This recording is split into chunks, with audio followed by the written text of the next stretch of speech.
I just got married, and I'm just wondering, instead of asking Marion for a cup of coffee in the morning, if I just banged that bell, how long the marriage would last every time I wanted something. My name is Peter, recovered alcoholic. Good morning.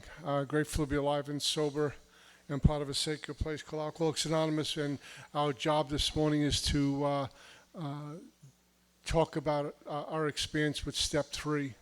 And I just was sitting there, and I think something came to me that kind of illustrates for me uh, not the mechanics of step three, but the intent or spirit behind it. And one of the things I learned is over the years, in not only in my own life but watching others, is there's mechanics and there's living it. There's mechanics and experiencing it.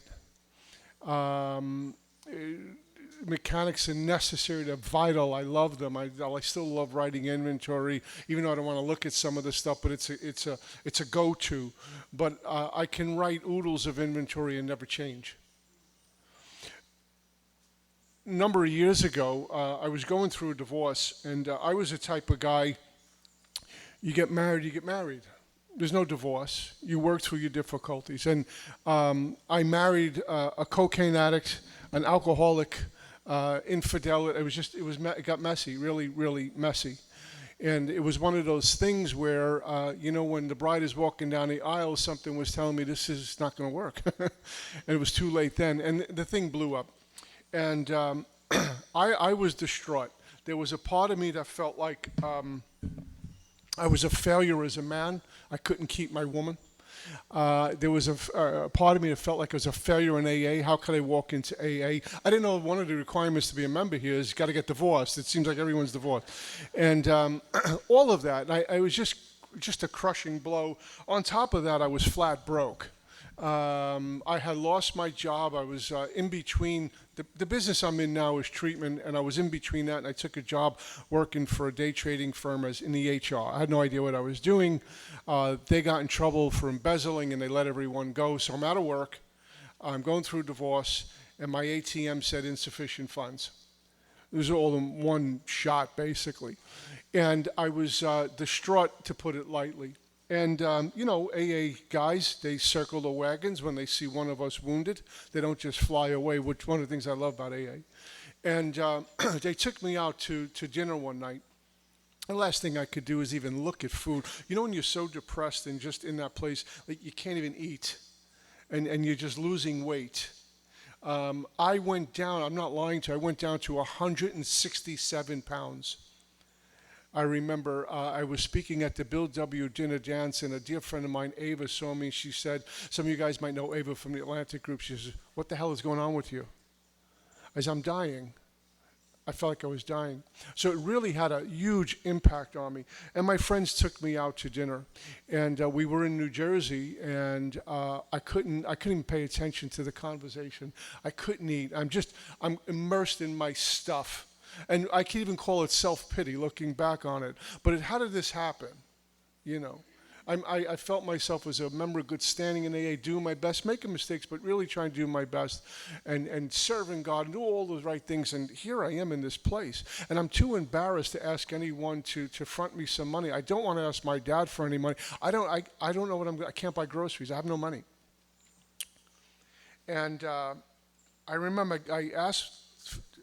I excused myself from the table, and I'm walking around outside the restaurant. There was a big parking lot, and it was nighttime, and I'm walking around the parking lot, and the dam broke.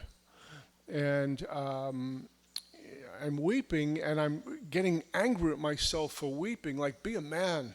What's wrong with you? We don't cry. There's no crying in AA. It's kind of going on in my head. Toughen up. I couldn't. I just couldn't. If anyone, you guys know, once you start, you can't pull back the tears. They got to flow. And looking back on it, it's a purging. It's necessary. It's a cleansing. I'm okay to laugh in front of people, but God forbid I should cry. They're very close emotions. Okay. And I remember looking up at the heavens, and I said something along the lines of, I am done running my life again. I had the house, the wife, the new car in the driveway, little vacations, a little bank account, and I'm thinking I'm good to go. And I look back on it. That became part of who I am. I got attached to it, and that was important. And I told God, I said, I'm done running my life. I'm done again. My sponsor calls this thing called like a second surrender. I've had many of those surrenders along this journey. And I remember saying something like, God, I will, and this, by the way, this stays with me as recent as this morning in prayer. I will go where you want me to go. I will do what you want me to do, and I will say what you want me to say, regardless of the flack I get for it. Wherever you want to send me, I'm going. I don't know where to go. I don't know what to do right now. And I remember saying this clearly, my life is yours. Another way of saying my life is none of my business. And I got done with that. I wasn't feeling much better, but I can breathe after that. And I went back into the restaurant, and I still didn't eat, and it was still a long night, and a lot of tossing and turning. But there was a seed, I remember this clearly, there was a seed of maybe I'll be okay, because in that parking lot, right before I went to the restaurant, my sponsor was a guy named Mark H. He was down in Texas, and I called him up, and I told him what I just did and what I'm experiencing, and he knew. He was with me on the ride in this thing that I was going through. And he used to call me Money. He says, Money, here's what we're going to do. And I'm thinking he's going to give me a job, and make me rich or something. And he says, we're going to go through the steps again. And there was a part of my mind which is always blocks me from the truth. That's what the mind does. It blocks me from the truth. Well, no, I don't need to go through the steps again. I'm spiritually fit. I need a job. I need to get this thing off my back. Maybe a nice young lady to replace this all these plans and designs that we come up with. And he said, no, we need to go through the steps. You need to reconnect. You got a lot of things in the way. And he was big on attachments. So I said, okay, what do I do? And he said, I want you to do, he gave me some things to do, and I got back to my place that night. And that night I opened up my big book, and I had a notepad and pen in front of me, and I was following his instructions. And as I'm doing this, I'm going, where's this going to get me? No marriage, no job, no money. Where am I going with this? I need now. But I did it. You know what? It all worked out. It always does. And it gave me renewed hope, if you will. Not only for my life and this journey that God has put me on, because I didn't put me on this journey. It was up to me, I'd be dead or drunk. That's what I do. I ruin my life. I destroy anything I touch. Left to my own power, on my own reliance, on my own know-how, my own ingenuity, you have to come bail me out of jail. My track record proves that. Now, I don't care how many meetings I make, how well I know this book, what I can quote. But left to my own self-reliance, I don't do well. I don't do good just going to meetings and not drinking because my alcoholism takes the lead. So there was some renewed hope here. And it all worked out fine. I got away from that marriage. I got through that. She got the house, the car, and her boyfriend moved into the house I bought. It went like that. But things started to happen. I got a job. My dad sat me down one day. He says, I'm giving you this. You're my son. I know you don't want to take it. I understand that. I respect it. You need some help. And my dad helped me out. Bless his heart. He always did. And I kept going to my home group and kept sponsoring people. And I got called to do weekends like this. And, I was in it, but half of me I felt like out on the streets, splattered all over the place. But this is what gives me soul food, working with the drunk when I don't want to hear one more inventory. I don't want to hear your inventory. I got more inventories than you. I got more important problems. Let me hear your inventory. Marion calls it the sponsees that blow your hair back. You pick up the phone, it's like, and I'm here this morning. Upright and sober. My dad always says, keep your head up and shoulders square no matter what's going on. Head up and shoulders square. And so when I finally went out to Mark, he actually put me on a plane and flew me out to Texas. And we sat down and I did a third step with him.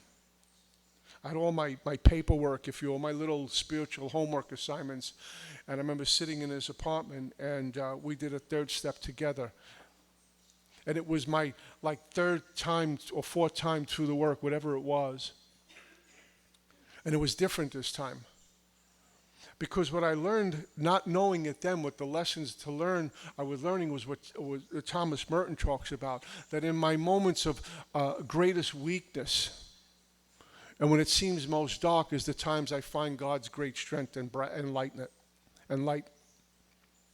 When I feel most weak and vulnerable and too transparent, and my heart feels like it's on the table for anyone to splatter, it's when I really in a place to embrace all of God's strength. Because conversely, when I got it, I know what I'm doing, and as soon as I claim I'm spiritual, I'm not. As soon as I claim I have God, I lost it. But in that kind of place is where I really have to completely lean into or completely depend upon something other than me. And it is a sponsor. We do that. Sometimes we lean on us, but please just give me an answer to this. But he's not God or she's not God. I had to go to the boss. And I will tell you, I've had moments over the years like that, and it seems to, I get to experience the greatest intimacy. Now, we can get that when things are going fine. I got married April 9th, the greatest day of my life. I couldn't feel closer to God in that moment when I'm on the altar with Marion and taking our vows. It was euphoric. But I will get that kind of feeling when my back is against the wall and I don't know where to go. There's nowhere to turn but to God. I am done running the show. It's none of my business. And I don't have to look at a spreadsheet. There's a downtick every time I take over, and there's an uptick when God does. I mean, Pete's running the show again. We're going to burn and crash. God's running it. Look at this. We're making money. I mean, it's just unbelievable. There's an interesting line in step 3 that, I would go over. We'd read it, how it works all the time. You read it to your sponsees, and you just go, yeah, I know what they mean. And then I remember being told, hey, pay attention to this. And I remember Mark H. and my old sponsor, Mickey, would just locked into that when they would take me through the steps. Mark used to tell me, I wanted to go home and sit with that for a while. And Mickey had more of a religious take on it. Again, they were very rigid guys, too. It says we had to quit playing God. It didn't work. I mean, you can't get more bold than that. So I had to take a look at where I'm playing God. And that playing God had tentacles. It reached into almost every area of my life, and I was even unaware of it. You go to a meeting, and it's a third step, and the speaker's talking about other topic, and I'm sitting there going, well, he's not covering the topic. What kind of meeting is this? I got to talk to the chairperson. I got to change the group and get it on its track here. I'm playing God. I wake up in the morning, and my head is telling me the whole narrative, what the day's going to look like, what you're going to say, what you're going to say, what you're going to say, and I got the comebacks. That's playing God. I know what's going to happen down the road. That's playing God. How AA should run. That's playing God. When some groups change the preamble instead of men and women to people. I said, well, they shouldn't be doing that. But who am I? AA's doing fine without me touching it, just supporting it. I had to quit playing God. Didn't work. And if I'm not willing to do that, how can I even do a step 3 if I'm God? If I'm still playing God and unwilling to quit playing God, why even get on my knees and do a third step prayer? I'm just going through the motions, going through the mechanics. How am I doing when my back's against the wall? Who's God then? In adversity, you'll really find out who I am. When there's no money in my pocket, you'll find out who I am. It's so easy to be grateful for a banquet. My group the other night, I started this 12-step series, and they had it's called a hot dog extravaganza, right?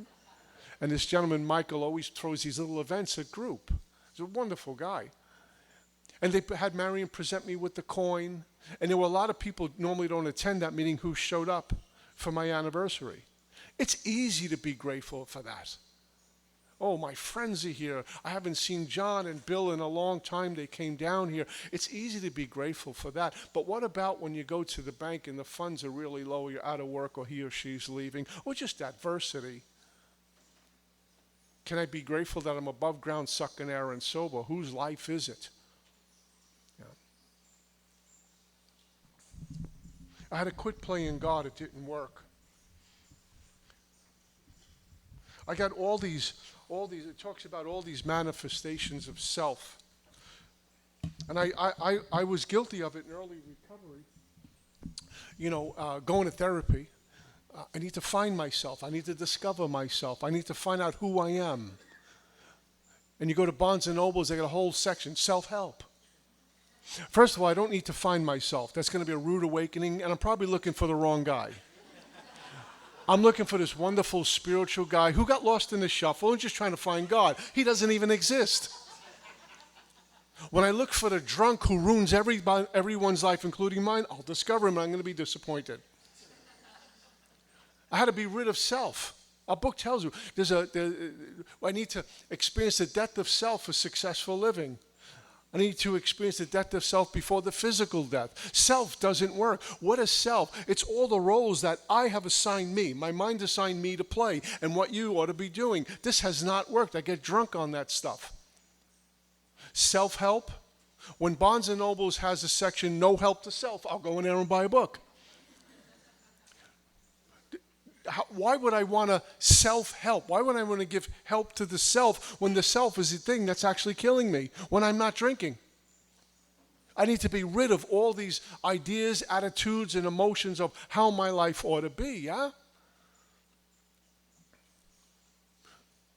I'm in the world to play the role he assigns, but I keep assigning me a role, God a role, and everyone else around me a role. And the thing about AA, especially the steps, it brings death to every identity that doesn't come from God, because he's always beyond my cleverest plans. I think I come up with a really good idea. I don't consult God. I don't call Bob and say, Bob, what do you think about this? I got a really good idea. It's a brainstorm. And then I present it to you, and you say, you're crazy. And I walk out my tail between my legs. I did it again. God's always beyond my cleverest plans, brings death to every identity that doesn't come from me. I would love to report to you I do this perfect all the time. I don't. I trip over my own feet sometimes. But I'm willing to go back and surrender once again.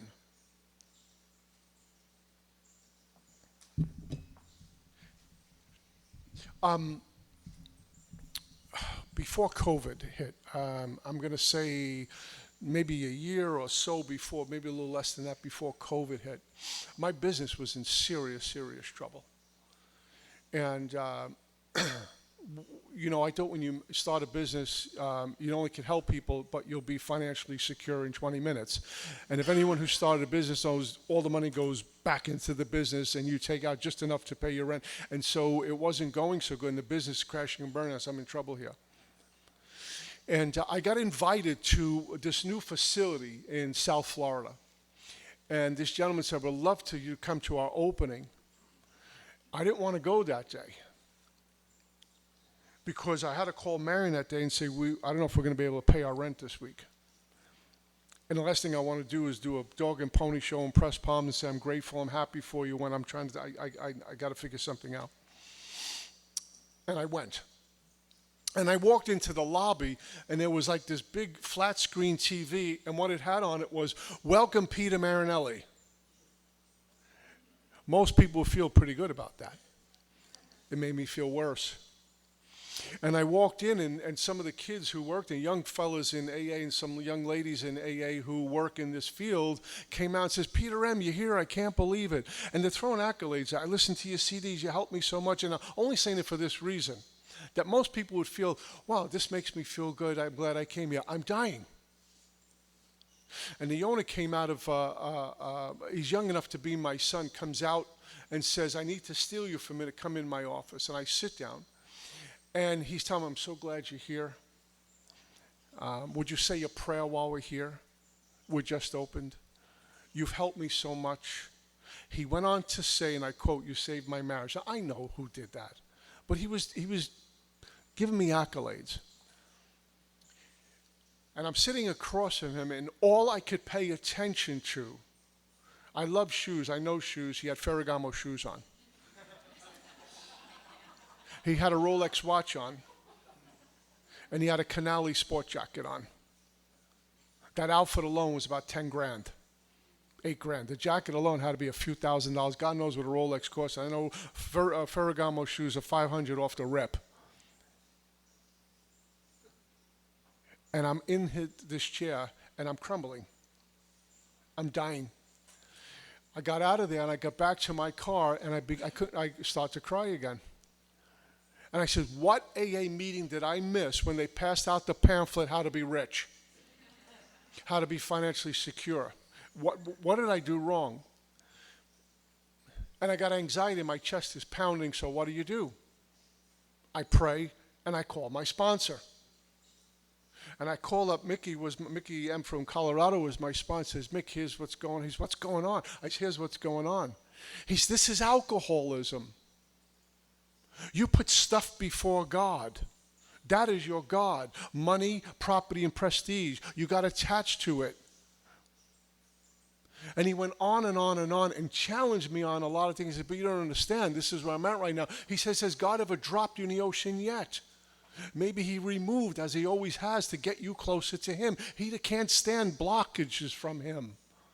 You can't have, I remember him saying something like, you can't have such a separate life from AA that I become unknown to God. He won't allow that. Such a private life, a little secret life here, this money life that I don't tell anyone about, that is separate from God. He won't allow that. He'll remove it. And then what he did, we prayed over the phone. I got home, I wrote some inventory, and I prayed some more. And he called me that night and walked me through a difficult day, a difficult evening. Again, I didn't have a peaceful sleep. There was tossing and turning. But I woke up the next day with renewed hope. Over and over and over again. One thing God and AA in this book and these steps have shown me, if I turn back to the one who has all power, I will get power. On my own, I don't. I'll coast for a while. Hey, this is good. I'm in, I got some money, I got expensive cigars, I got good clothes on, got the new car, got the new, look, I'm gold, look at this. And I'll kind of, move along a little while. And then adversity hits and I'm down on my knees again. Because if I remove one of those external things that I think are going to fix what's in here, I'm going to be in for a rude awakening. Because out there never lasts forever. The money comes and goes. If it's not the money, maybe the relationship or the job or just an okayness of being out there. It says, rarely have we seen a person fail who has thoroughly followed our path. Am I following this path or am I giving lip service to it? Am I following what he's asking me to do? And sometimes I don't know what he's asking me to do. Sometimes in that confusion, in the searching, where is the answer? But if I stop and pause for a moment, it's always there. I just need to stop looking this way and maybe start looking this way. Because what I'm battling every day is not people out there. What I'm battling is this mind, this four-letter word, this predator. That's what I'm battling, who wants no part of God, wants no part of ease and comfort, wants everything to do with me ruining my life and getting drunk. I'm clear on that. I'm alcoholic. Once an alkie, always an alkie. Alcoholism is always going to be laying around somewhere. It might go dormant for a while, but it's not dead. I'm not cured. Last night I said, my name is Peter. I'm a recovered alcoholic. Anyone's new. I don't mean cured. I have alcoholism. I just don't want to die with it. I don't want to blow my life up, so I got to keep turning back. So, am I following this path or not?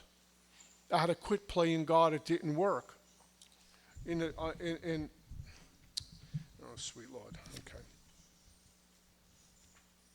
Yeah. On page 60, it says the first requirement, before I go anywhere, say the only requirement for AA is a desire to stop drinking. That's to walk in the door. There's no one at the door. There's no gatekeeper here saying you got wrong color, wrong religion, wrong money. Just come on in.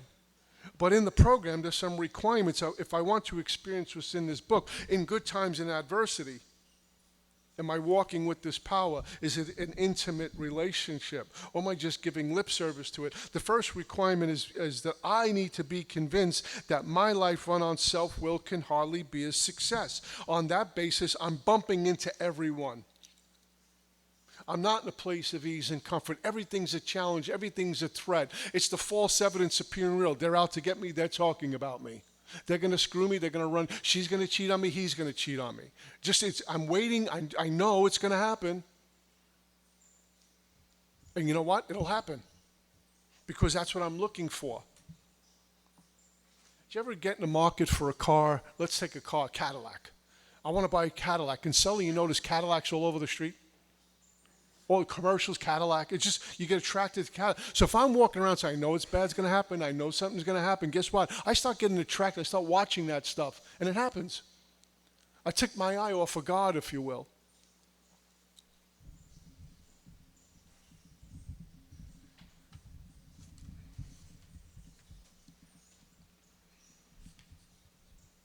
Selfishness on 62, this is it. Selfishness and self-centeredness is the root of my problem.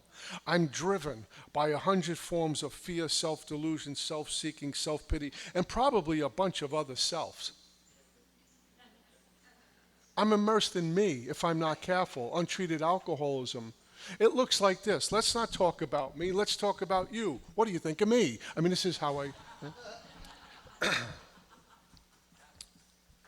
I step on the toes of my fellows and they retaliate. And I'm going, what did I do? And because some of them, when they retaliate, it hurts. You know, when my brothers said, don't come in this house anymore. You're an embarrassment. Get out of here. When my youngest brother wanted to hurt me one time, he's a big, big boy, and I got in a really bad jam. I thought I was, the old public, the phones we used to use on newcomers, there were things on the street called pay phones.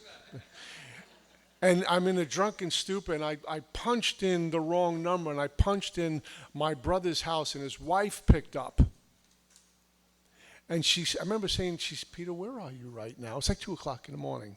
I said, I'm fine, but where are you right now? I'm on Avenue D in East something street. She says, okay, you okay? Both my brothers got in the car. It was like that, and they came looking for me with a couple of friends. My brother got out of the car, and he wanted to really hurt me. He said, I'm going to kill you and your drug dealer tonight, and I'm going to go to jail with a smile on my face because I'd rather kill you than have the drug dealer kill you. This is what I bring my family to.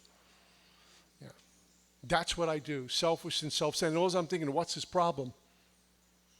I just need $20. Selfish centeredness, that we think is the root of our troubles. I'm driven by 100 forms of fear, self-delusion, self-seeking, self-pity. I step on the toes of my fellows and they retaliate, and sometimes they hurt us, and I don't see how I provoke them. I make decisions based on me, which put me in a position to be hurt.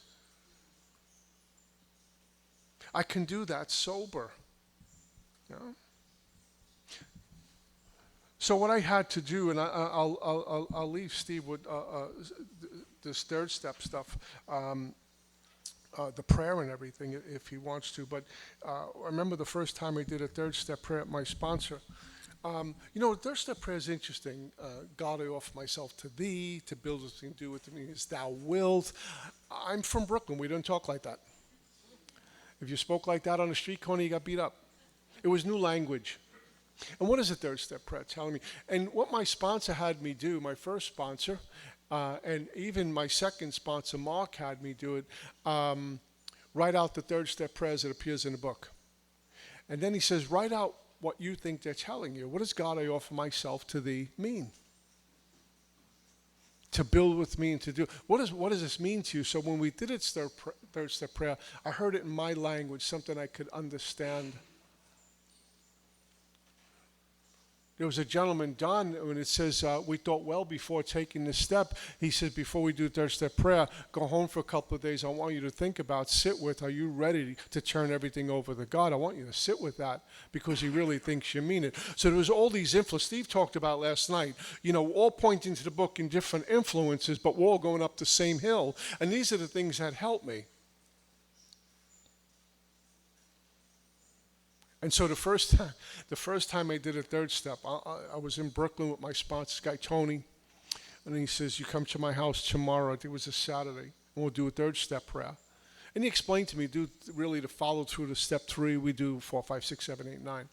And I walked in, and he had candles burning, and the room was kind of dimly lit.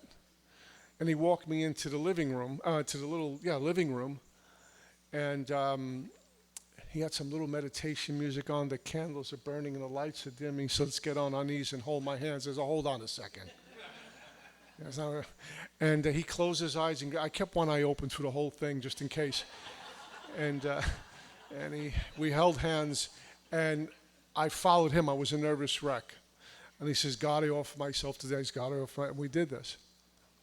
And we got up off the floor, and he sat me down at a table, and we began step 4. Now, that first decision looks nothing like maybe the 5th or 6th or 7th time I went through the work. It really reflects on where I'm at and what my current experiences are.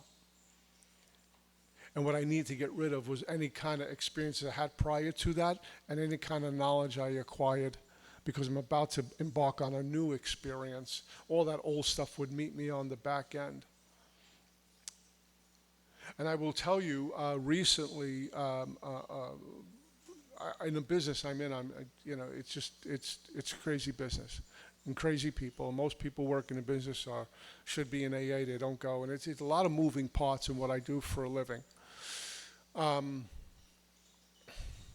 it's been challenging the past few months, incredibly challenging, even to the point of entertaining job offers and going to different parts and sitting with these business people who want to take me and Marion into that company or merge with my company. And I don't know everything is just a lot of moving parts.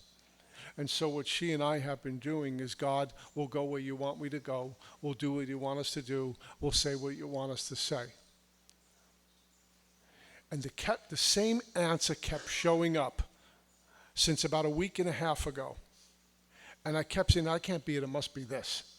And so I'm into, and it showed up again. Well, I don't know about that. And then we both looked at each other and said, it's right in front of us, and I'm missing it as exactly what we need to do.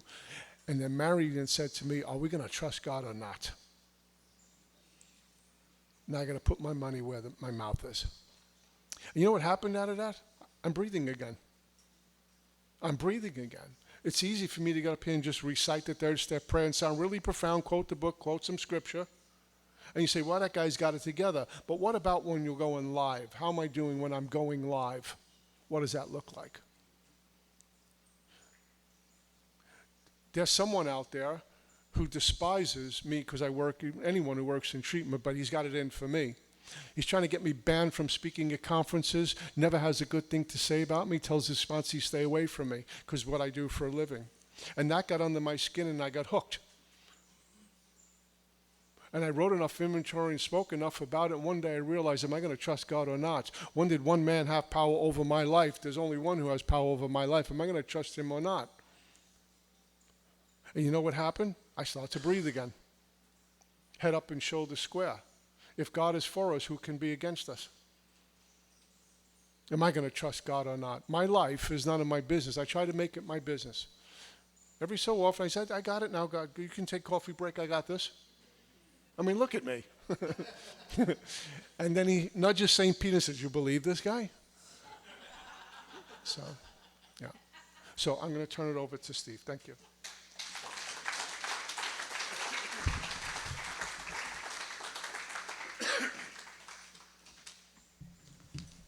Oh, thank you, Peter. Good morning, everyone. Steve, alcoholic.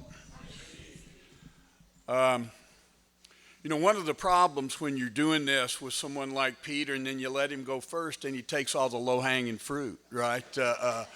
All the good stuff's been said and all the stuff's been said good. Before I forget, I want to pick up on a couple of things Peter said. It's not chronologically the way I was going to approach this, and it usually falls in a different place, but Peter was talking about that walking in that office, right?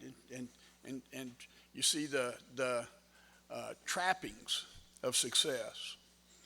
Around a facility, you see the trappings of success maybe on an individual, the external trappings. And there is nothing noble about being poor, and there is nothing wrong with having stuff. It's the need.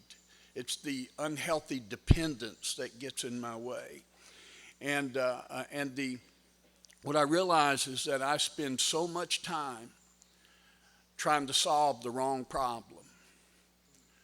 And God typically solves my problems in ways that I don't anticipate. And that's also that juxtaposition of me playing God or trusting God. And there's the story, you know, of a guy that was a great businessman in a Fortune 500 company, a great producer, well liked and respected by everyone in the company, and he just had seemingly one failing.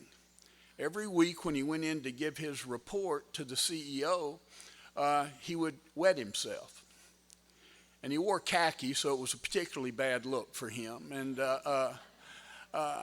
And this happened twice in a row, and the CEO was a kind and compassionate man, and he said, you know what, we're going to, and of course the guy was just mortified and humiliated and embarrassed by this. And the CEO said, you know, we're going to get you some help. I'm going to set you up with our psychiatrist and help you with this problem. And so the week goes by, he comes back in to the next week to give his report to the CEO, and he wets himself. And the CEO goes, oh, I'm sorry you didn't get to see the psychiatrist. And he went, no, I saw her. He said, oh, I'm sorry she couldn't help you with your problem. He went, no, I'm good. And he goes, dude, you just pissed yourself. And he went, yeah, but I'm no longer embarrassed about it. And see, I want peace of mind. And I'm confused about what's going to give me peace of mind. I keep trying to be self-satisfied. And it looks like that this acquisition of something, this change of circumstances will finally make me complete, will fill that hole. And I would tell you that it's unconscious because I'm asleep. I'm not spiritually awakened. And just because I've been here 33 years now, well, 32 years, you know, next week is my anniversary. I was on a Zoom call with a guy, and he said, you know, next week I'll have, let's just say, 33 years. And my buddy on the call said, you know what we call that in Tennessee? He said, what, 32 years? And so just because I've been here 32 years, I'm not talking about stuff that used to happen. I'm saying that I will become unconscious. I have spiritual narcolepsy, you know. I just fall asleep several times a day and sometimes will not realize that I am, as the book says, that I'm an extreme example of self will run riot, though I usually don't think so. You know, and that's what I said last night and reiterate in Peter. I'm always comforted when somebody else makes points that align with my thinking and my experience. And that gives me confidence it will probably shake Peter to think that we see something the same way, and he'll rethink his position. But that this self, you know, that second half of the first step, right? When it says that our lives had become unmanageable. I think I could just as easily say myself had become unmanageable. I can't manage self. This self is the ego-centered mind. It is the one that is driven by those 7 deadly sins and all of their friends and cousins that we'll talk about later, that I am making decisions. I am viewing the world based on this pride and envy and jealousy and sloth and all of these things that I don't even know I'm held bondage to, that bondage of self. And I'm an extreme example of self will run riot, though I usually don't think so. And sometimes I can go a while and not realize how self has taken back over, how that even that third step decision I made, I have never changed. I got on my knees and took a third step, said the third step prayer. Now here's the other point I would make, and again, this is a point of view. I'll tell somebody, if there's somebody's coming over and we're going to say the third step prayer together, I said, if you're on your way over to say the third step prayer with me, you have already taken the third step. You know, most of these steps happen, you know, I'm not the one as your sponsor gets to check the box and say something happened. This is an internal experience that we have or don't have, and it's not somebody else that can say you had it or didn't have it. Other people help me have that conversation, perhaps to discern it. But you know, I had a guy that called me one day, and he said, we were moving toward the fourth step. But he said, one of the things I've noticed, Steve, is that I just have to be right. And I said, I don't think that's your problem. I think you're wrong about that. And he said, no, he said, I have to be right. I said, you're wrong. He said, no, I'm telling you, dude, I have to be right. And I said, look, I know what you mean, but I said, your problem is not that you need to be right. Your problem is that you need everybody else to know you're right. Because I said, you're right the moment you're right. As soon as you're right, you're right. You need affirmation of that. And so when I'm surrendered the moment I'm surrendered, people talk about how do you surrender. I don't know that I surrender. I think I get surrendered. And I can't will it up, you know. And you just, you feel it sometimes like I've thought I've surrendered. Have you ever thought you surrendered, but then you realize you hadn't? And the reason is because I didn't know, I thought I had. There are many times I've thought I've surrendered something and hadn't, but there's never a time that I have truly surrendered something that I didn't know it. You know, if you ask me if I like seafood, and if you'd asked me when I was 10 years old, Steve, do you like seafood? I go, I love seafood. Because every Friday, my mother would cook those Mrs. Paul's, you know, frozen fish sticks, which there's not a fish in that thing. But I love that with a lot of ketchup and a lot of damn, you know. So, yeah, I love it. You know, I love it. We can buy this little frozen popcorn shrimp. There's no shrimp in popcorn shrimp. There's just a bunch of breading. But I loved it. But then I went to a restaurant. I grew up. I began to travel. I go to the New England coast. I go to the Florida coast. I get fresh grouper. I go, oh, that's seafood. And see, I don't know until I know. And as my friend Scott says, it's not what I don't know that's my problem. It's what I know for sure that ain't so that's my problem. It's the old story. It's locked into these old ideas. The other thing I wanted to do to follow up on what Peter was saying about being in and seeing those trappings, and I will speak to my experience, and I made a job change and a career change at 58 years old. And first time, I'd been self-employed. My brother and I worked in the business we worked in for me since I was 20. And for the first time, I'm in a corporate environment where they had the CRMs where you're going in, those of you who are familiar with that, so I have to load activities in there at night. And it also showed the production, right? Showed how we're doing. And I'm on a team of people. And I'm not doing all that well, and I'm feeling insecure. I'm pretty new at it, and I would go into that CRM at night, and you could see everybody else's stuff. And I found myself going in every night looking at how they were doing and hoping they were doing poorly. Hoping that I wasn't being outperformed. Hoping it's not just me. And man, that just, after a while, that just wore on me, right? So I wrote a prayer. And I said, I called it my work prayer. And it says, as I go about my job today, help me suit up and show up, do what is next, work humbly today with no fear of tomorrow. Help me remember that my real job is to serve you and my fellows. Help me be guided by spiritual principles rather than fear or scarcity. Help me treat coworkers and other providers not as competition but as fellow travelers, asking myself, how can I help this man or woman? My job is not to be better than them. My job is to be better than me. And help me that I might look upon this job as a way to make a difference rather than simply make a living. And it changed my relationship both to the job and to the people I was working with. The work and money stuff, this was just before I went bankrupt in 1999. And I was working money had me twisted up because I wouldn't work and I didn't have any money. And I mean, I had a job. It's the work part that was troublesome. And but it said always include God and put work on a service plane, service to employer, service to client. Now, Chuck Chamberlain talked to us about that, right, in New Pair of Glasses much more eloquently.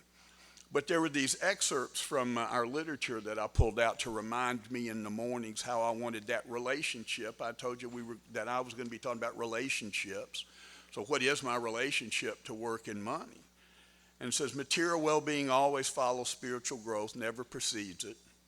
Well, I think that's very much like, it doesn't mean that I'm going to become financially successful, that well-being, just like the businessman I was just talking about, he's no longer embarrassed. So I can be just as broke tomorrow as today, but have a well-being around my circumstances. I keep waiting for something to happen to be okay. But you tell me that right now, I'm already okay. But I'm the one that has painted myself in a corner because I have made my emotional sobriety conditional on circumstances. It says, humbly work with no fear of tomorrow. Financial importance is no longer my principal goal. It doesn't matter too much what my material condition is. It does matter what my spiritual condition is. And here's the one that's even been most helpful to me. When acquisition of money for financial independence looked more important than right dependence on God, we remain the victims of unreasonable fears which make a serene and useful financial existence on any level quite impossible. And that's in the 12th step, in the 12 and 12. And what I'm being told there, I think, or how I utilize that, is again, it's not about how little or how much money, but as long as my dependence upon those circumstances outweighs my real dependence upon God, there's not enough money to make me okay. And if my dependence is upon God, I can fit myself to meet whatever circumstances are in front of me. But I will forget that, I'll get that spiritual narcolepsy. One of the things I wanted to say, and I'm sitting here looking at you guys this morning and so grateful that you are engaged with us and allowing us to engage with you. I don't know about you guys, but it was when I got up this morning, I finally, it takes me about that half a day to get here. You know what I mean? After I've arrived. But there's stuff that follows me into a place like this, and the head's still spinning, and a couple of phone calls for work. And so in the actual, idea of a retreat, to pull back, to surround myself with folks like you and Peter and me that are all here to seek, to deepen and broaden those relationships. And I've had some wonderful conversations with people that I'm so grateful for, and you guys have been so welcoming to me and to Peter and Marion. And so it just slows down a little, and I don't know that will make anything I say more effective, but I am having a better time saying it.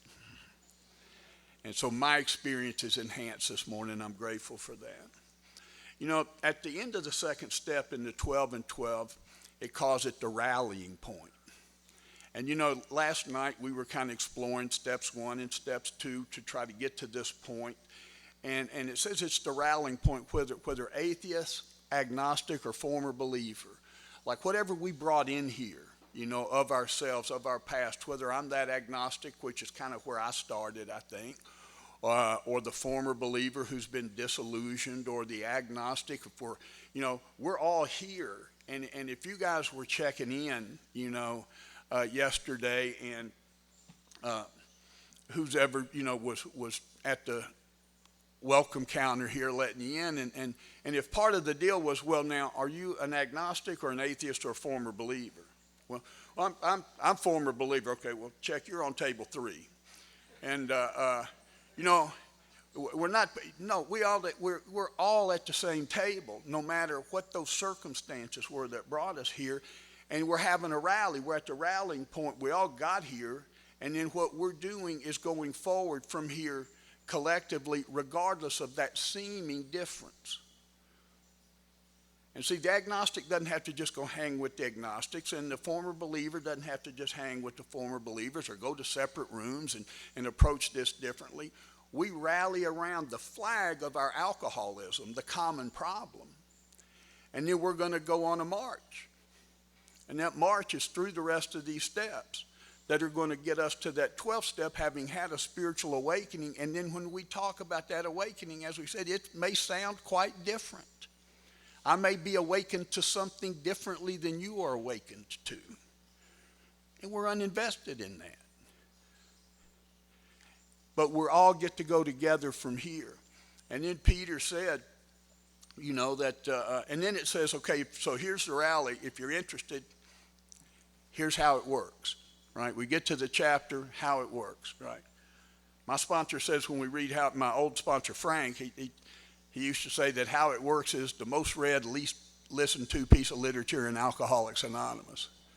Because we're reading how it works in the meeting, and I'm looking around, and I'm seeing who's late, and I'm seeing who's early, and, I'm seeing all kind of things. And all of a sudden, but I'm not paying attention, and there's such critical information in there, right? By the way, it's just how it works. I said them all in. I just said I'm hopeless without a God of my understanding. Well, okay, well, this is how it works. Well, but I'm daydreaming. But then after we read through how it works, we get to those ABCs that Peter talked about, and then he said that okay, here's first requirement is that a life run on self-will can hardly be a success. A life run on self. There's like 20 references, words that use self as the prefix over that next couple of 3 pages. It's my contention that you could leave the second half of that off and just say self. Because self is my problem, that 100 forms of self. We will say right before, because I'm going to bleed a little bit into the 4th step, because I think that the 3rd step, at least the book part, the information in the book on those few pages, is making the point and helping me explore. It's making the point that selfishness and self-centeredness is the root of my problem. We're going to get, in fact, Bill and I were both comparing our new teeth the other day. I got a whole mouthful of new teeth a year ago. They went in and extracted every tooth. Now, I'd spent a long time just whitening those babies, right? I'm prone to cosmetic surgery. But these guys said, your problem is worse than that. Your problem is under the gum line. We got to go in. And they pulled those teeth rather than me just continuing to quit trying to, make it look good. It's like having a house with good curb appeal, but you never clean inside. And that's what my life looked like. So this life run on self-will can hardly be a success. And as he said, even living life on such a basis is going to put me in collision with the world and its people, even if my motives are good.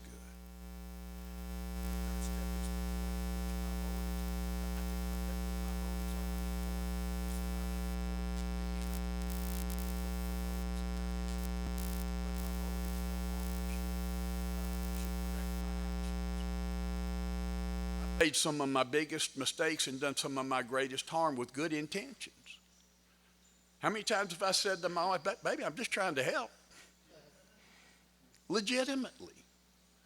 But as Peter said, the problem is that I'm playing God because I think I know what help looks like. The way I play God, I used to, when I first got to my, to the 4th step in the inventory, and I'm calling my sponsor, and I didn't think I had any resentments.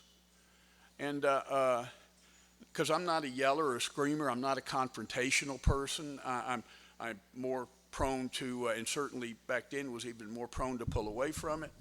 And I said, I didn't have resentments. I was just quietly disappointed in the world and its people. I was inwardly unsatisfied and unhappy by what I was seeing and how you were treating me, my view of how you were treating me. So I'm playing God in my head because I'm sitting there thinking that I know what this is supposed to look like. And I realize over time that I don't. So my motive, even though it's a good motive, it says that, that we know in there that if only they would follow our instructions, that they would be happy too, right? I'm laying it out.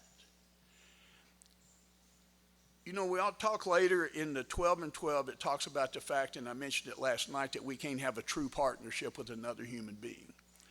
And I would have told you for years that Connie and I had a true partnership, but it was a 51-49 partnership. You know, we got a true partnership, but my vote breaks all ties. And I don't know that exactly, but I know that we would be discussing something. And you know how we do, and I suspect that I might have some brothers and sisters in here.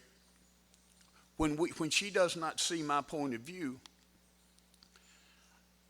I feel the need to explain it again. I think we call it mansplaining now, but I'm going, baby, wait, no, listen again, because you're missing some critical points here. And I don't know I'm doing that. I'm an extreme example of self-will run riot. I usually don't think so. I truly think I'm being helpful.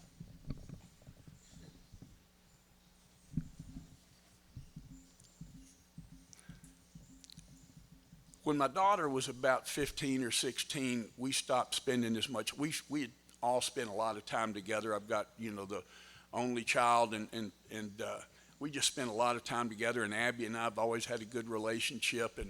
But at about 15, 16, she started spending less time with me. And I think that's pretty common for a teenage girl and her dad maybe. But I told Connie, I said, we're just not spending as much time together. And she says, well, she said, you know, Steve, you've gotten where you spend your time with her trying to fix her. Like there would be, I didn't like some of her friends. I didn't like some of her clothes. I didn't like some of the things that most parents sometimes have challenged by when kids are moving through the teenage years. And I thought I was so subtle in the way I was helping her. And apparently not. And of course I did it, as the book says, I did it with my kind voice. I was kind, virtuous, all of those things. I meant well. And Connie said, who do you like spending time with? And you know, I like spending time with people that make me feel better about me, not in a false way, not in a condescending way, not in blowing smoke, but rather than continually point out my shortcomings to help me recognize those things that they like, admire, respect, appreciate about me. And Abby has all of those qualities, yet I wasn't emphasizing the positive. I was helping her by, you probably don't see this, but. And that impacted that relationship for a while. What didn't become argumentative, it just wasn't close. We didn't feel as attached.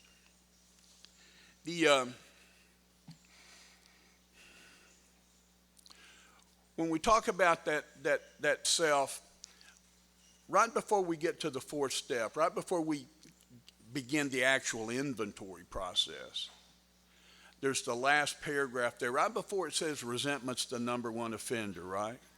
Because in all the meetings we go to, and it'll happen here, we'll run, you know, we'll talk about resentments for 45 minutes and fear for 2 and sex for 1, and which is about the time it takes to complete the act. And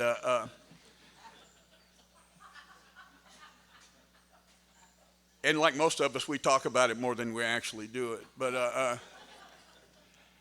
right before it says resentment's the number one offender, it says, being convinced that self in its various manifestations is what has defeated us, we looked for its common manifestations. Those pages in the book are showing me in a general way that self is now my problem. That as we begin to get down to causes and conditions, selfishness, self-centeredness, self-reliance, self-righteousness, self-pity, all of these manifestations of self are my problem. And we're going to go into the inventory and look for specifically where self shows up in my relationships, in my fears, and in my conduct. Now I'm going to go look for self. And it will reveal how self showed up in that. Where was I selfish? Where was I dishonest? Where was I resentful? Where was I afraid? Where was I? Not falling into admitting we were somewhat at fault. We're sure others are more to blame. We're going to get to the point in that inventory where that second column of what you did to me becomes totally unimportant. It is no longer even part of the conversation. All right, it says setting aside the wrongs of others completely. Where did I put the wrongs in my inventory? I put them in that second column. Set them aside completely. Well, can't we just refer to them occasionally? Because it explains why I did what I did. No, let's set them aside completely. It's going to tell me that if you steal $500 from me, and I steal $50 from you, when I get to the 8th and 9th step, I got to pay you back that $50 rather than whether you've paid me the $500 or not. What I want to do is say you only owe me $450. But this says I've got to take ownership of what I did, totally independent of what anybody else did when I get there. Doesn't mean those things weren't real, doesn't mean they weren't true, doesn't mean that there's not a lot to look at there. It just means ultimately what I'm trying to get to is the exact nature of my wrongs. What I'm trying to see is where selfishness may have shown up in this. So the third step, it used to look like to me when I would get to that third step prayer and read that I want to be free of asking God to help me be free of the bondage of self. I had a mental picture of self being held hostage. But self is actually the hostage taker, right? Self is actually what is holding. I'm in bondage to self, of self. And these 12 steps are to loosen those bonds, to get me freer and freer of the influence of those 7 deadly sins, or again, whatever defects and whatever labels I want to put on them. So it's been a critically important piece of information to me. And this is where, I spent all my time before I got to AA, and certainly early on after being in AA, and then sometimes today it shows up and I don't notice it. I spend my time trying to solve my problem. Peter talked about it. I'm trying to change self with self, right? But I'm trying to, first I get to AA and I'm trying to not drink, or trying to not drink too much. And that looks like a noble endeavor. I mean, I'm trying hard to do better. I'm trying hard to be a better husband, to be a better father. And you guys are saying that looks good. That seems like that would be the right thing to do, to double down. But see, up when I'm saying the first step that my life had become unmanageable, my sponsor Don says, that's unmanageable. He said, doesn't mean it's hard to manage. He says, if your life is hard to manage, trying harder is a good approach.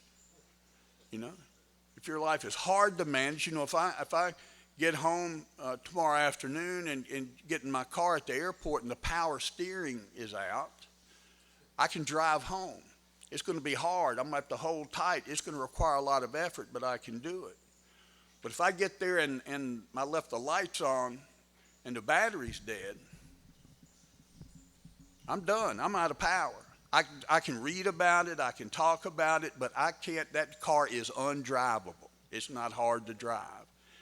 And I'm going to have to get some power that I don't have to make it go.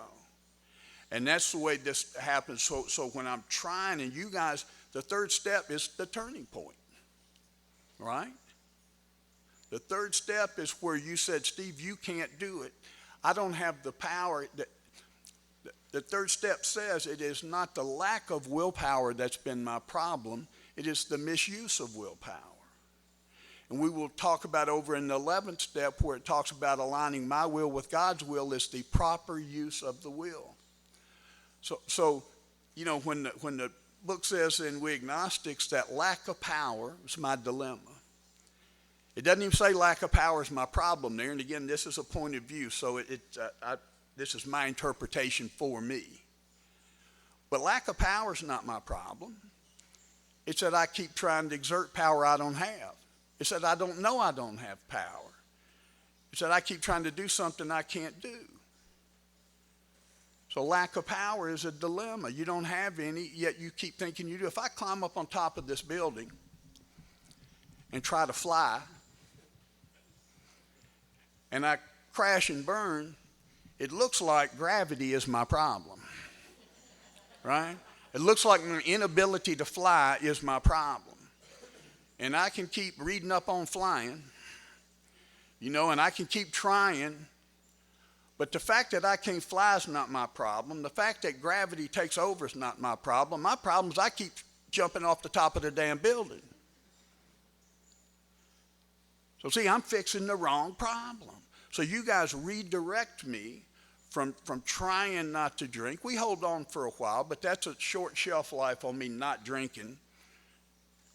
So you redirect me and say that this is the place where we quit trying to solve our problem and start trying to seek the solution. Now you redirect me from my alcoholism toward establishing a relationship with God. If I get back tomorrow to that airport and I have left those lights on, I can keep sitting in the car. I can keep trying to, turn the switch and hear that click, click, click, click, click sound.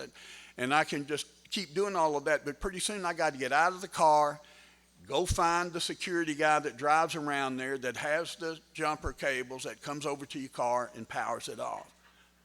I got to quit trying to figure the problem out. I got to quit trying to mentally change it. I got to go find it.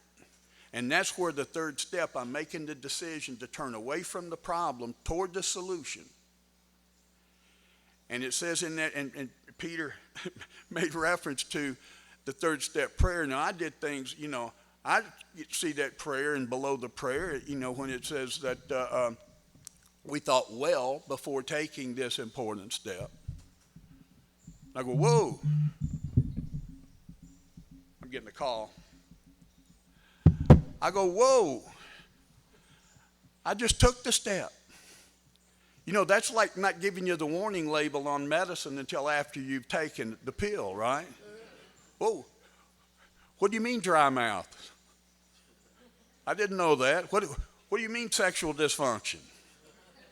I had plans today. What if they didn't give me the information and I'm taking that third step prayer and then it says, hope you thought well before taking this thing. Because it's about to get interesting, buddy. But see, I'm being told all the way through there, or being given the information to that self, and even when that says asking ourselves if we're ready to abandon self to Him.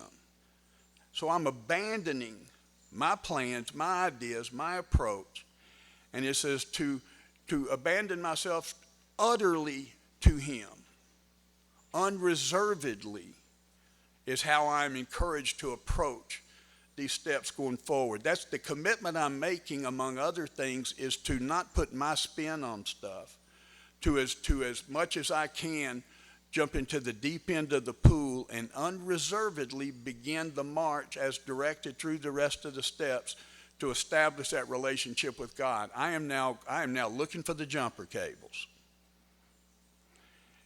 And these 12 steps, when it says that each of us in our own language and from our own point of view talks about how He established a relationship with God, the 12 steps are the pathway to that power.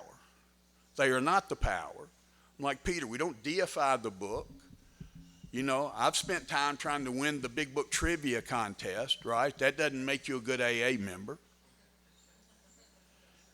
And I've used it to as a substitute, and unconsciously I've used the information as a substitute for real recovery. There are some of us, and I've been this, and we fall into little different groups, but sometimes we join a gang in AA.